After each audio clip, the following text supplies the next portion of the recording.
Le jardin que nous visitons aujourd'hui se trouve à Sainte-Anne. Cindy va nous faire découvrir une technique de culture originale. Rachel! Hey! Coucou! Comment tu vas? Moi ça va et toi? Super. Tu sais que je fais un petit peu le tour des jardins et je viens vers toi par rapport au système de plantes et que tu mets en relation avec les poissons. Donc j'aimerais avoir plusieurs renseignements. Ça, c'est pas du tout moi qui m'en occupe, c'est mon compagnon David. On va aller le rejoindre plus tard. Moi, je m'occupe de la permaculture. Donc c'est une forme de culture qui associe la biodiversité et le respect du vivant dans le sol. Donc précisément. Donc mon histoire, elle a commencé depuis assez longtemps.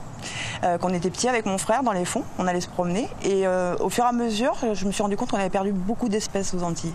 Et donc l'envie de recréer cette biodiversité dans le jardin en respectant le lieu tel qu'il est en fait, sans le traumatiser, en respectant la terre. Une des premières choses qu'on a voulu faire, c'est de faire un poulailler. Ah, tu veux venir voir? Tu veux en fait, oui, complètement arriver à une autonomie alimentaire. Exactement. Là, c'est vraiment notre but, donc ça prend un peu de temps, on met en place les choses tout doucement. Et donc ça a commencé avec le poulailler. On va voir les petits poussins. Bien.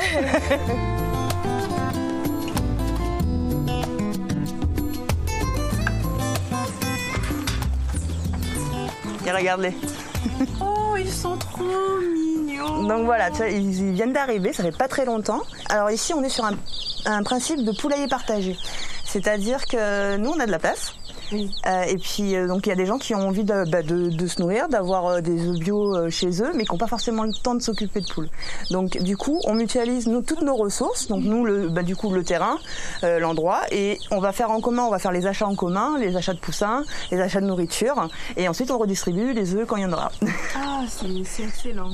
C'est vraiment l'idée du partage. Complètement, et tu verras tout à l'heure avec le jardin partagé, c'est exactement aussi, voilà, chacun vient selon sa disponibilité, travailler un peu dessus. Et ça donne des idées. Prenez-en de la graine. C'est ça, prenez-en de la graine, tout à fait. On referme? Ouais. Et puis tout.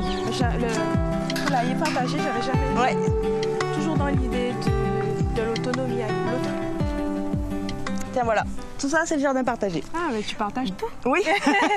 Donc là, tu as toutes les parcelles qu'on a commencé à pailler. C'est vraiment le tout début de notre projet. Donc le sol, il n'est pas du tout amendé.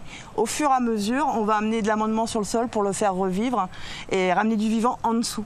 Le but de la permaculture, c'est pas d'utiliser ni d'engrais, ni de pesticides. Et c'est de vraiment utiliser ce qu'il y a autour pour nourrir le sol. Okay. Donc voilà. Donc en fait tout ça, ça va pourrir.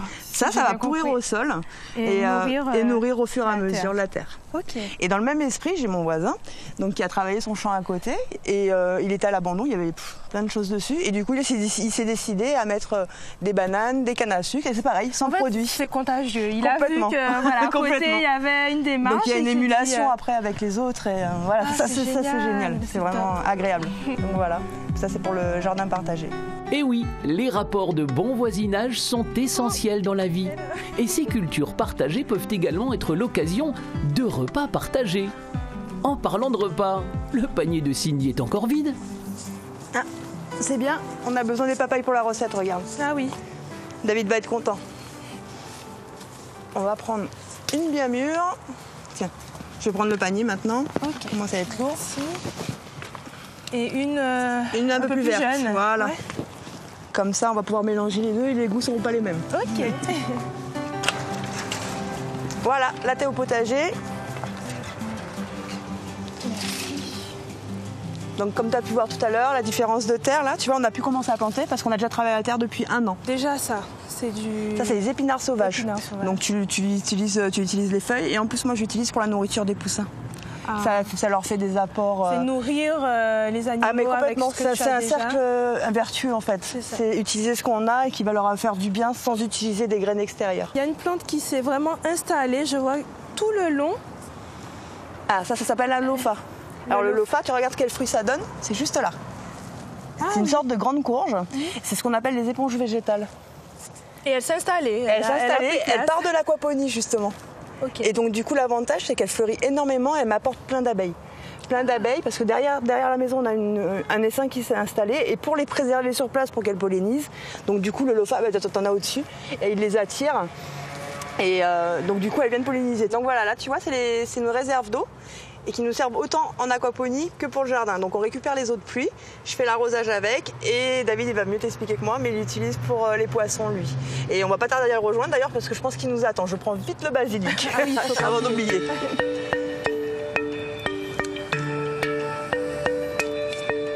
Voilà. C'est bon, on y va? On y va, on est attendu.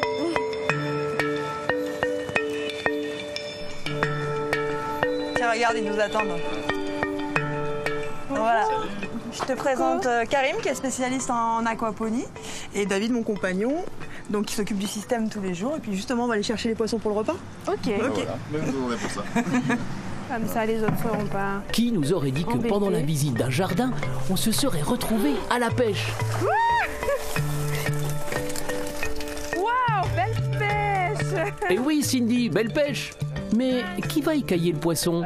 A priori, c'est David qui va s'y coller pendant que notre belle reste pour l'explication du système. C'est parti pour cela? Allez, c'est parti. Et on remet les autres. Tout ce système-là, déjà on dirait un aquarium géant.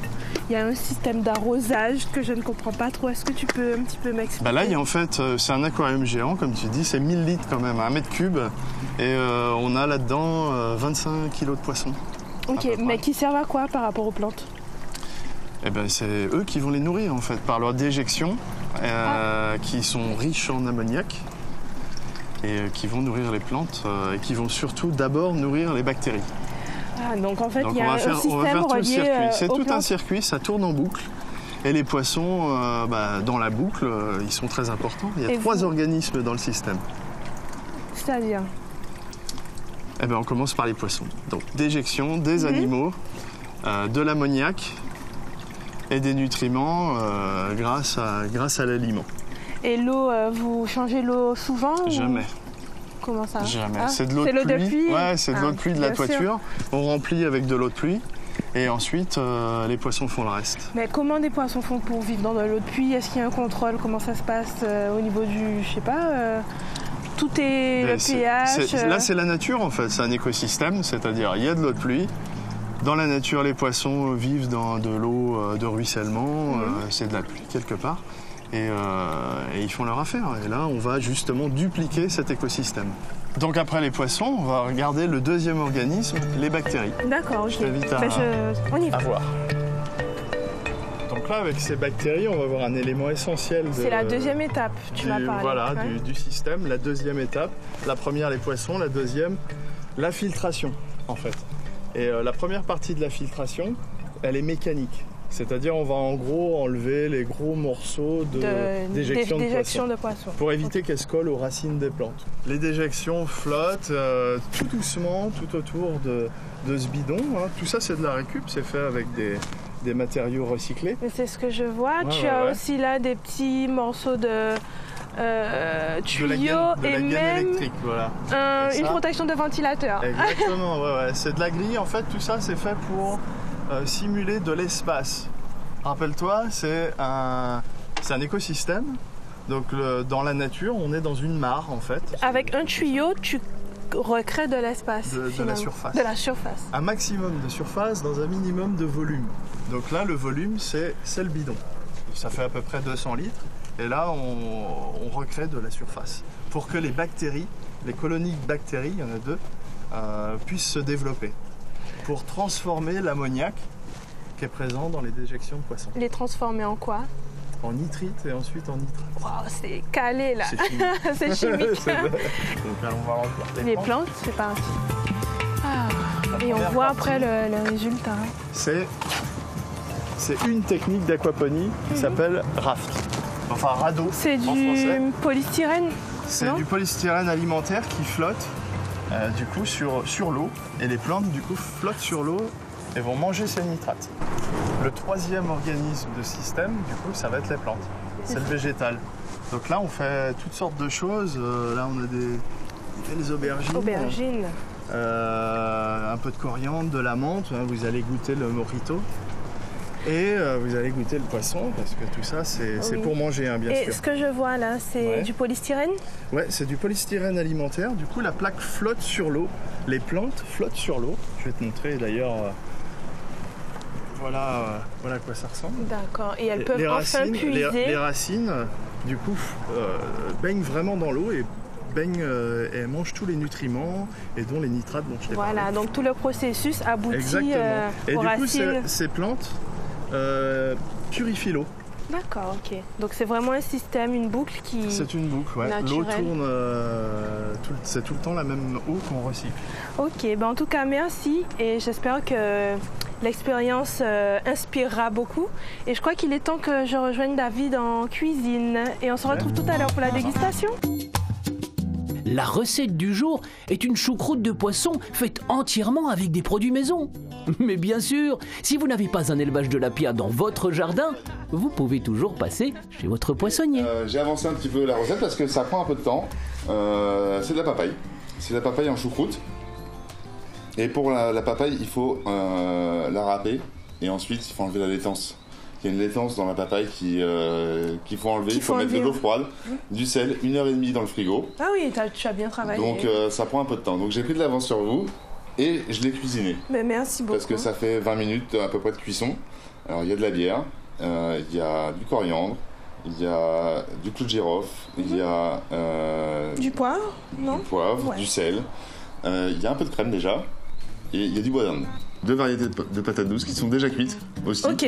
Pendant ce temps-là, je me suis occupé de ça. Et là, on va partir, je réserve, on va partir sur les poissons. On a réservé des filets de poissons Oui, qu'on a récupéré tout à l'heure. qu'on a récupérés tout à l'heure. On a la tempura et la panure. On va mettre un petit peu de piment de Cayenne et de paprika. Et donc, on va mettre un peu de paprika sur les poissons. Donc tu mets d'abord le Un peu de paprika. Un peu de piment. Voilà. Et là, je vais prendre un poisson. On le trempe. Hop, hop. On le trempe dans la panure. Bien mélangé. Et tu peux. Et on le réserve dans Et tout l'assiette. ça, tu feras frire, j'imagine. C'est ça. C'est la partie rapide du plat. Oui. Parce qu'avant, il y a un petit peu de travail. Ah, je crois que c'est bon là. Et maintenant que c'est bien doré, on va monter une assiette. Ok. Une assiette. Enfin, une petite présentation jolie. Et c'est encore David qui va tout préparer, pendant que d'autres se préparent. Et voilà. C'est pas beau ça? Magnifique. Non, c'est beau. Bon appétit. Alors, Super. Merci. C'est famille. Ah, même choupette. Et je profite de ce moment de convivialité pour vous remercier, Rachel, David, Karim, de m'avoir appris les choses sur votre système innovant et merci. Et c'est un régal. Merci à toi.